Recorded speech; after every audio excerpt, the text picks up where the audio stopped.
Hello and welcome to Alex on Board Games as we get to the big one. Yes, it's the one. It is the top 10.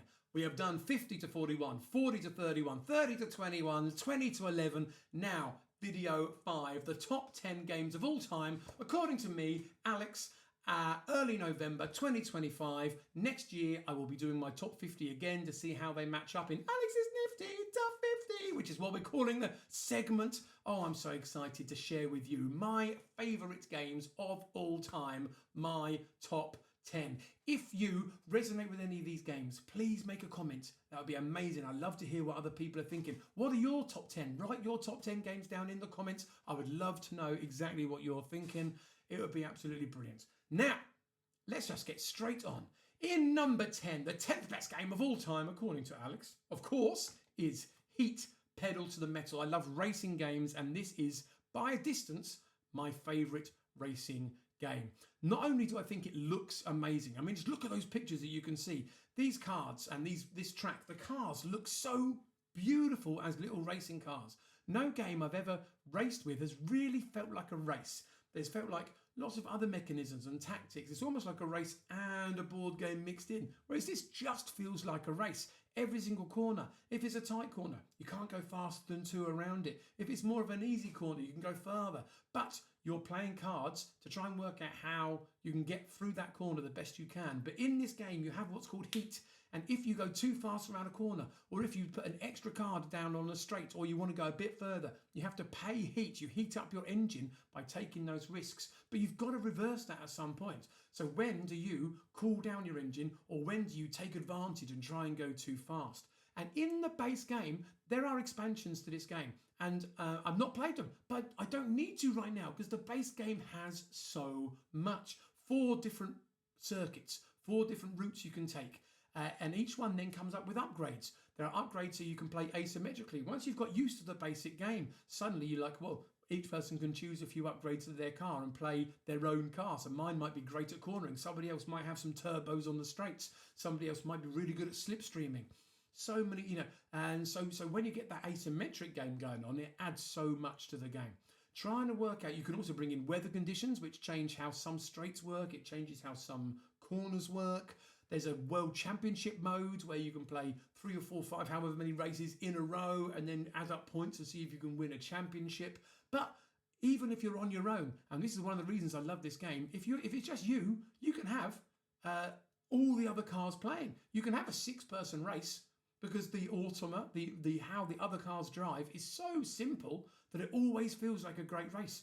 If I'm playing with 2 people, I'll always have the 4 computer characters, if you will. If I'm playing with 4 people, I'll still chuck in the extra 2, having all those cars getting each other's way, slipstreaming on each other, and it's so simple to run. Man, this game, it's my favourite racing game. It's behind me. You can see it behind my head. It's my absolute favourite racing game. It's brilliant, and it is my number 10, Heat Pedal to the Metal. Number 9 on my top 10 of all time is my family's favourite game. This is the game that we have played most as a in fact, we even had like a family tournament that ran for like months and months and months of different people playing at different times, which, by the way, I was in the lead during rounds 1, 2, 3, 4, 5, 6, 7, 8, 9. And in round 10, the final round, I got overtaken by James. I'm not upset or bitter about it. He won a load of mini eggs and I really wanted to. It's a vicious world either way. Wingspan is amazing. When this game came out, I had it on my shelf for 2 years without playing it. I was a bit scared of it. It looked a bit big for me at the time because I wasn't as big a gamer as I am now and play the larger games. But it kind of worried me. But when I played it, it really shouldn't have done. And this is why I think more people could play Wingspan. But it sold millions. It's doing absolutely fine. I just love this game. On your turn, you've got 4 options. You're either gathering food to allow yourself to play birds, gathering eggs to allow yourself to play birds, gathering more birds into your hand to play, or playing birds down into your engine, and you're building your engine. But your engine can do so much. Every time you lay a bird with a brown power, every time you run that power, it activates again and you get to use it over and over again. There are cards that are brilliant to play early because they're great. There are cards that are really good to play late because they have a very powerful thing, but you only really want to use it once. There There are dice that go into the tower that give you the different food. If there's a complaint about this game, don't complain about Wingspan. If there's a complaint about this game, and it is a common complaint, it is that it's very hard to manipulate the food. And sometimes you're like, well, I need food, but the ones I need aren't available, and you have to kind of do other stuff.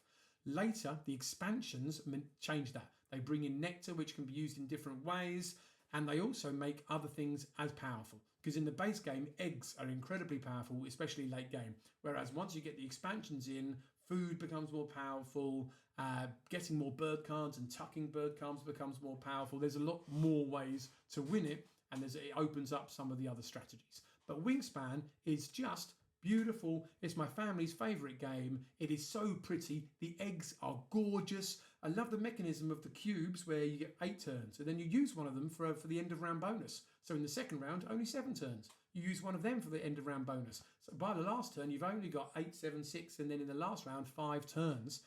That's such a beautiful mechanism of how to arrange those turns, because it feels like, oh, you've got all the time in the world at the beginning. In the last round, you're like, how can I use my 5 turns to maximise my score?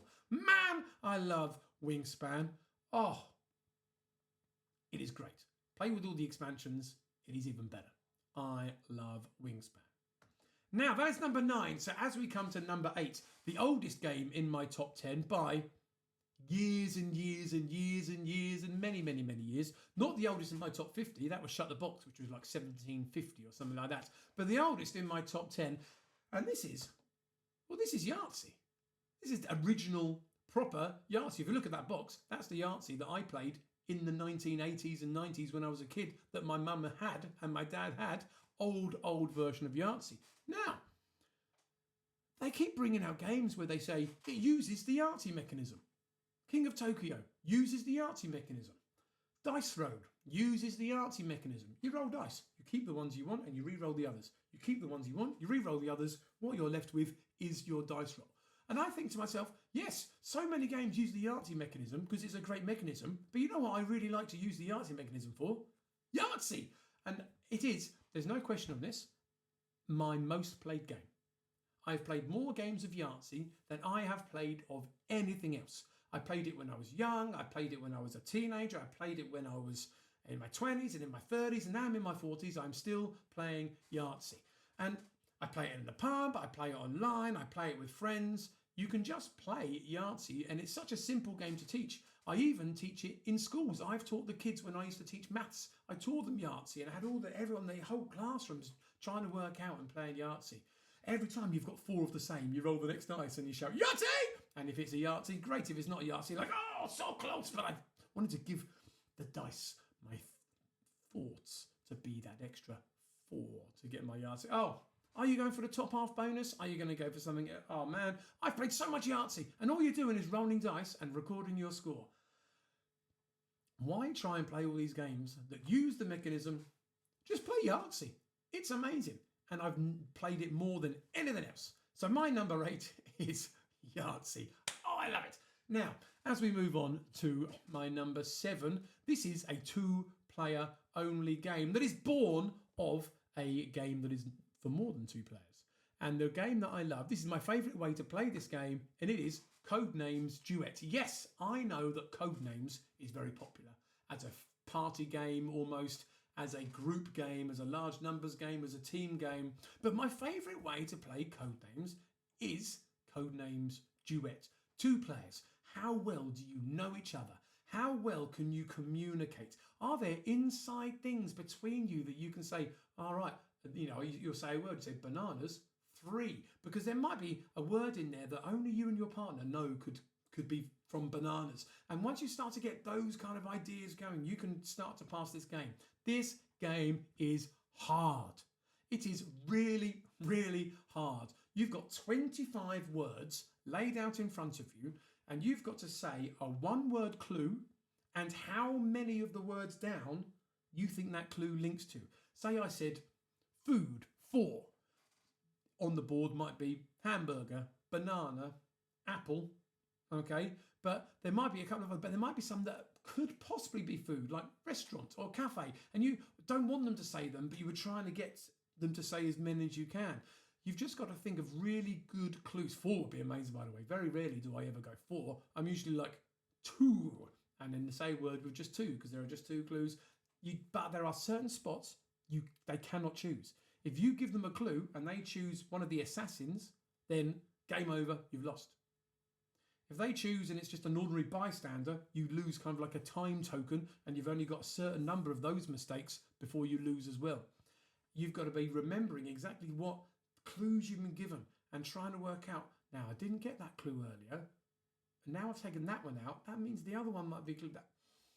Oh man, this is a great game for couples. It's a great game for just two people that play a lot of games together to try and really get as working as a team. My favourite, let's put Codenames, the normal version, in this slot as well, but my favourite way to play Codenames is Codenames Duet. And that was my number 7. So we come to my number 6, another 2-player game, and this one a pretty new 2-player game that I mostly play with William, my 12-year-old son, and we really enjoy it. We're working our way through it quite happily, and that is Sky Team 2023. This is a brilliant, new, interesting mechanism 2-player game.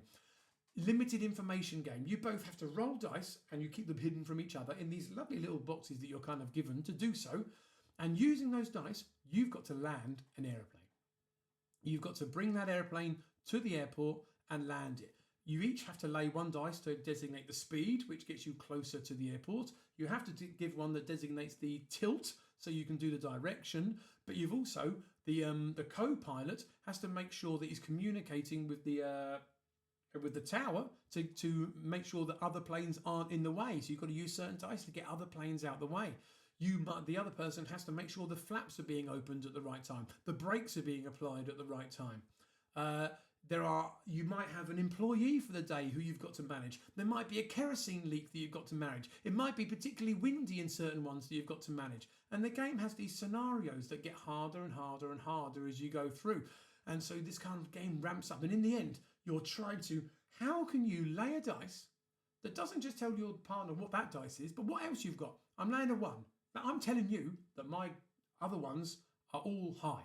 You might try and be telling your partner something just with the dice you roll, more than just that dice. Sky Team, it's tense. You're not saying stuff.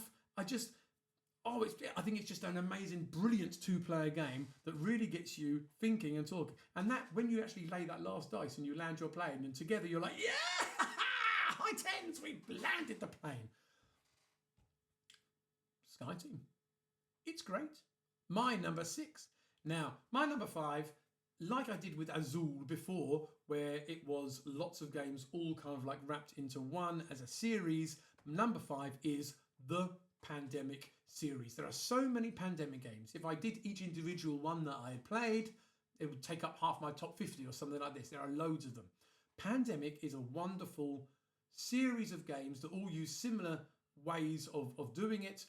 But I'm just going to put the original one here. My favourite Pandemic is Rising Tides. I've played it quite a few times. In Pandemic Rising Tides, you're trying to stop Holland or the Netherlands from flooding. And so instead of there being a disease you're trying to cure, you're trying to build the dikes and stop the water flooding in. So the water is the disease. The water is the evil, and you are building dikes to try and stop that from flooding the whole of the land. That's the favourite version I do. On this game, it is a collaborative game, so you're working together, which is why it's great for families. It's why it's great for friends that maybe don't play many games. It does have the problem of it's easy to have the one person who kind of like runs the whole show. And when I'm playing this with newer people, I'm very careful to say as little as I can to allow them to make their terrible decisions that kill us all. But they are forgiven, of course. You have to go around the map. You've each got your own character. One of you might be the medic that's really great at curing the diseases. One of you might be an engineer that's good at building things. One might be a researcher that's really good at passing information to other people to allow them to cure diseases. You've all got your special abilities as you go around trying to solve whatever the problem is in the particular version of Pandemic you're playing. But every single turn, the game gets worse. Every single turn, something bad happens. Cards get turned over. These dikes break in that version, or more infection goes into this area. But then every time there's an epidemic, or every time there's a certain thing that happens, the ones that are already in a bad way get reshuffled to the top, and it just perpetuates and they get even worse. How can you control the whole game? And at all times, you've got two things. Are you fighting fires or are you actually trying to win the game? And so sometimes you're like, I've just got to sort out all these cubes, but you're not progressing to winning the game. Sometimes you try, right, we're just going to go and progress to win the game. But while you're doing so, the diseases just go nuts. All of them have that tension of controlling the game versus trying to win the game at all times. The Pandemic series is huge. It's amazing. It's brilliant. Matt Leacock designed a great system. There are so many. There are train versions. There are Star Wars versions. There are IP and theme versions.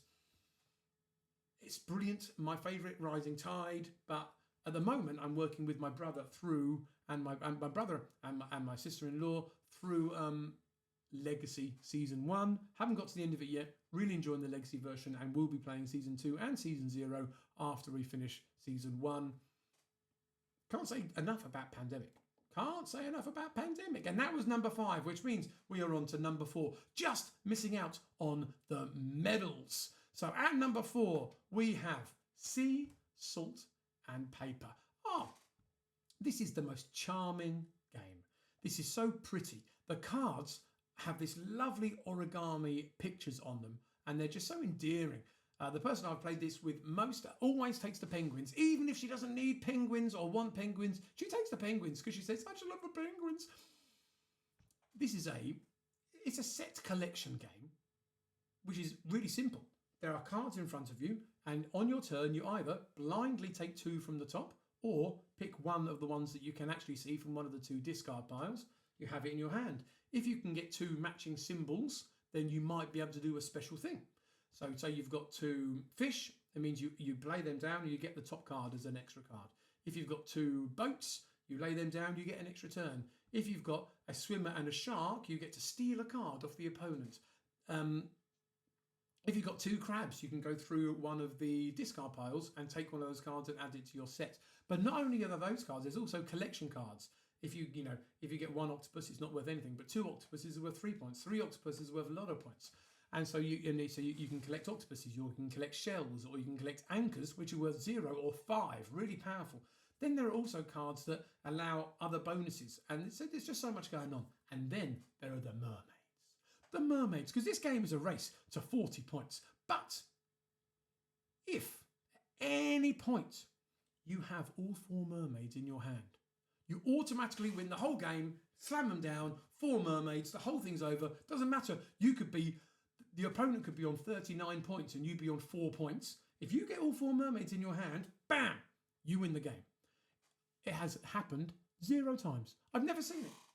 I saw it online once and I wasn't convinced. I've never actually seen it, certainly live, and I've played this game so many times live, I have never seen it happen. No one's ever... I've had 3, so excited, and the 4th one never happens, or she steals the 4th one or something. And the other interesting mechanism is you choose when the round ends. It doesn't end at a certain point. Once you've got 7 points, you can choose to end the round and start again. But you can either just say, I've got 7 points, end the round, everyone gets however many points they've got at that point.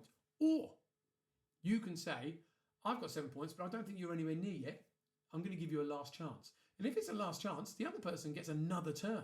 And if on their extra turn they get above yours, then you don't get anything and they get loads of points. If you give them an extra turn, they still don't catch you up. You don't just get your points, you get your points plus bonus points.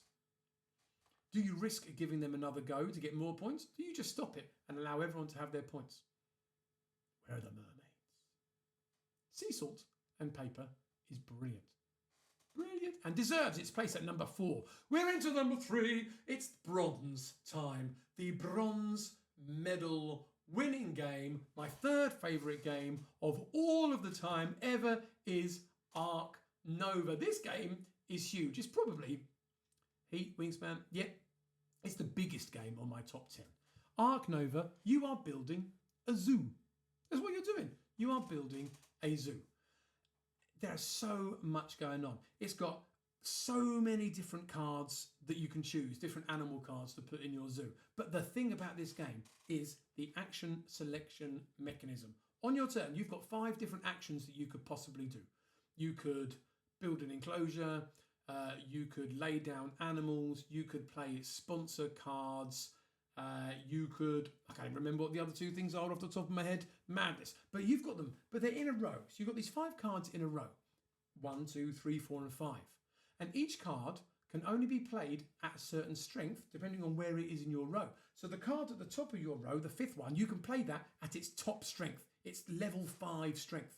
Whereas if on your turn you played the card at the bottom of your row, you're only playing it at level 1 strength. So you've got a time when to play cards. When you play a card, you pick it up, you play it, and it moves to the bottom and everything else moves up. You're like, I need to build a level 5 enclosure, but my build is only at level 3. I have to play the 2 above it beforehand so it moves up, or use special X tokens to increase the level. That mechanism, that simple mechanism of play a card and then it moves to the bottom of the line.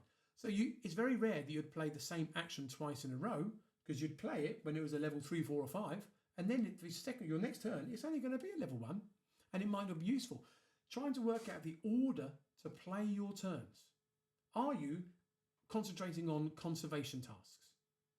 And are you trying to save the world? Are you concentrating on getting animals into your zoo? The scoring mechanism is there are 2 different scoring tracks. And when your scoring tracks cross, the game ends, and whoever is winning the game at that point then wins, after you've added on final bonus cards at the end. So you can win this game in 3 ways. You can either go heavy on conservation, keep getting rid of your animals and try and save the world. You could go heavy on your actual zoo and make your zoo really attractive for people to visit. Or you could do a bit of both and try and meet kind of in the middle. This game looks good. It feels good. Once you've learned all the mechanisms, it is a bit more complicated, then it's just an amazing game to play. Love it to bits. Absolutely adore it. My bronze medal, Ark Nova. And in silver, coming in second, it's just missed out on the top place. It's gutted. It knows, and it can't quite cope with the misery. It's like, I was so close to winning, but I just came up short. I feel bad for my number 2 game of all time, Istanbul. Istanbul was the game that got me into board games. My parents at some point bought me Istanbul, and they said, we believe it's a good game. It won Spiel des Jahres, which it did in 2014. They don't know what Spiel des Jahres was. They just knew it won an award and were told by the gaming store or whatever that it was an award-winning game. And they gave me Istanbul. They gave me the big box straight away, but obviously I played without the expansions first of all. Istanbul, it's there because it's great, but it's also there because it means a lot to me as well.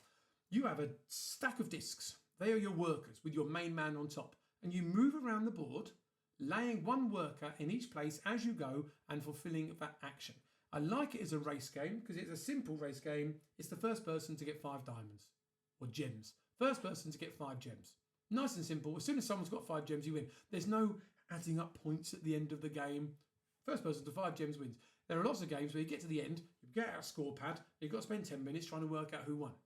None of that here. Whoever gets 5 gems first effectively wins the game because everyone else gets 1 more turn, so it's even. The thing about this game, the beauty about this game is there's 3 different ways in the basic game of getting gems. You can either sell goods for gems, you can buy gems using money, or you can get gems on various of the different tiles. So there's a tile that allows you to increase the size of your wheelbarrow, which allows you to get more goods in, which will allow you to go and get gems. There are tiles where you get an extra disc, an extra worker onto the board. And if you do that and get a shopping award, you get a gem. If you go to the shops, you can just swap goods for money and then go and buy a gem. But if you've got the goods, sometimes it's best just to go to that place and then buy the gems. If you can't get across the board, there's a jail where you can send a family member. You can, escape him from jail to go and do something on the other side of the board. The board is made up of 16 tiles, which every single time you play can be laid out differently. So there's endlessly replayable because you can't say, well, the best way is to go here, here, here, here, because every single game, things are in a different place. There are 2 of them that involve dice. If you want money, you can go to the tea room to get money, but you've got to roll dice and gamble on what. If you say, I think I'm going to roll an 8 or higher. If you've only rolled a 6, you don't get as much money. If you roll an 8, you get the whole 8. So there's gambling as well involved in trying to get the money sometimes. Well, another way to get money is just to sell goods. But how do you get goods? You have to go to the shops. But you might not be able to get very many goods because you haven't made your wheelbarrow big enough. So you've got to go to the Wainwright to increase the size of your barrow to maximise your goods. And it's just an efficiency puzzle of going around the board. You're not allowed to run out of workers. You've got to work backwards and find your workers, or go back to the fountain, which wastes a turn to reconnect. And then once you've got all of that, you then play the expansions that bring in coffee. And the other expansion brings in seals and stamps and letters and makes the board, instead of 4x4, 5x5. Oh, Istanbul is just sensational. It's got so many little bits going on. Once you've kind of like learned what each tile does, then it's not a complicated game once you understand what the tiles means and what the iconography is. And then you're just going around the board trying to do whatever you can to get gems. And the expansions just bring in more ways of getting gems, but it still keeps that core. Get to the 5 gems first, you win the game. Brilliant. Istanbul, my number 2, the game that got me into this ridiculous hobby that we play. Istanbul was my number 2, so we come to my number 1. We come to my number 1 board game of all time. And it is a 2-player game. It is a smaller version of a bigger game, which was mentioned, I think, in maybe the 40s or something earlier. My favourite board game of all time is 7 Wonders Duel. Now, more recently, I would add, I have played Lord of the Rings Middle-earth duel game. I'm kind of counting them as the same game for now. They are 90% the same with a few extra mechanisms. But 7 Wonders Duel, I think, does this whole drafting brilliantly. It's half hidden, half open drafting. You lay the cards out with some upside down and some turned face up. So some face down, some face up. And you get to take one of the face up ones that is not covered by anything. But when you take a card, does it uncover another card? When you take a card, that's a risk, because the one it uncovers will then be for the other person to take. Are you going to risk uncovering them? Can you not? Sometimes a card is so worth it that you're happy to take that risk. Sometimes you uncover the perfect card for them and you're like, or the card that you really wanted. You've got to try and complete your wonders. And you have your set of wonders that have other bonuses, but sometimes you're not going to get them. You can win this game in 3 different ways, and I've mentioned this before. I love games where there's multiple routes to victory. So you can win this game militarily, just by getting lots of military cards and driving that pawn into the opposing city. Even if you're halfway through the game, if you reach that end point with your military token, game over, you win the game. You can win the game scientifically by collecting 6 different science symbols. Again, if at any point in the game you collect that 6th symbol, you win the game automatically, even if the game hasn't technically finished. If neither of those things happen, then whoever has the most victory points at the end of the game wins, and lots of different cards have different victory points. But it doesn't penalise you for not winning the game in one of the other 2 ways. Whoever's winning militarily gets victory points for getting near to winning like that. Whoever is winning scientifically has victory points on those cards. So it's not as if you've tried to win one way and then you're screwed over. No, it kind of like allows for that, which I think is brilliant. There are some expansions, Pantheon and Agora.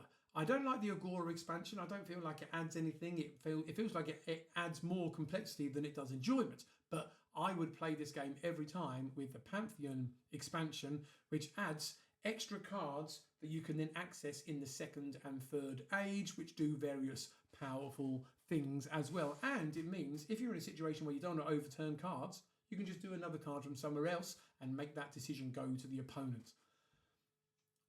I've played a lot of 7 Wonders Duel, and it's just every single game it feels like it goes close to the end. Even if you know the opponent is a million points ahead, you might be able to get that military victory right near the end. You might be able to get that scientific victory right at the end. I played a game the other day where there was just one more card to be turned over, and I knew if that card was friendly to me, I would win the game.